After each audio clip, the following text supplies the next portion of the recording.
Joining us now is Ezra Levin, co-founder and co-executive director of Indivisible, again, who we've been checking in with on and off for the last 3.5 years. Ezra, it's great to see you. Thanks for making time tonight. Great to see you, Rachel. Thanks.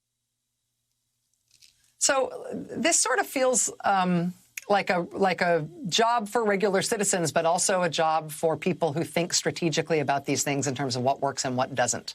How are you in your group thinking about the right kind of pressure, the most effective types of public feedback to try to protect the election? Well, I love that the theme of the top of the hour was Pressure Works. I think we could have named the Indivisible Guide Pressure Works instead, because that was the basic idea. And at the heart of it is this idea that regardless of who your representative, who your senator is, that representative, that senator, they're going to wake up every single morning thinking, how am I going to get reelected? And the answer to that is they've got to convince their constituents that they're one of the good people in Congress. They're the ones who are actually fighting for them. And you know a good way to convince your constituents that you're not one of the good people in Congress?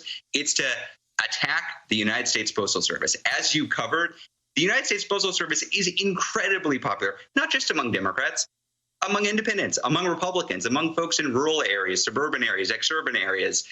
Everybody in the United States practically likes the United States Postal Service other than apparently Mitch McConnell and Donald Trump. And they don't like it for a particular reason. They don't like it because it is a threat to their power. So we think that the tool that everybody watching this right now has in their tool belt is constituent power. Their individual representatives and senators have the power to affect what the USPS does. And so if they make their voice heard in this moment, we can change things. They've already done it, right? We've already seen it earlier. We've been able to roll back some of the sabotage, but we need to now think about how we can roll back all of the sabotage. Are you heartened at all by this news that the Inspector General at the Postal Service is apparently looking into Louis DeJoy? Are you heartened at all by the calls that there ought to be, big spotlit hearings in the House, if not in the Senate, to get DeJoy there and to get other administration members there to defend what they're doing? Do you think that kind of thing would make a difference, or is time too short?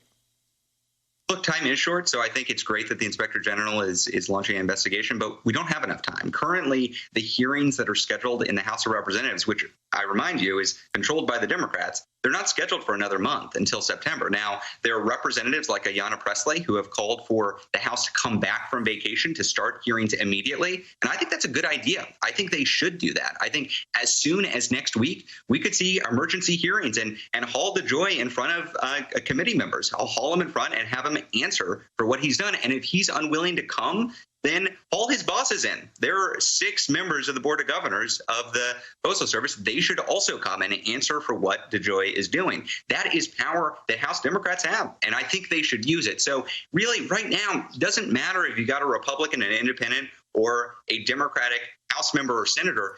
You should be telling them, hey, we want hearings right now. As long as the House and the Senate are in recess, no member of Congress ought to be able to appear in any kind of public venue, be able to have any kind of virtual town hall without being asked, what are you doing to protect the USPS?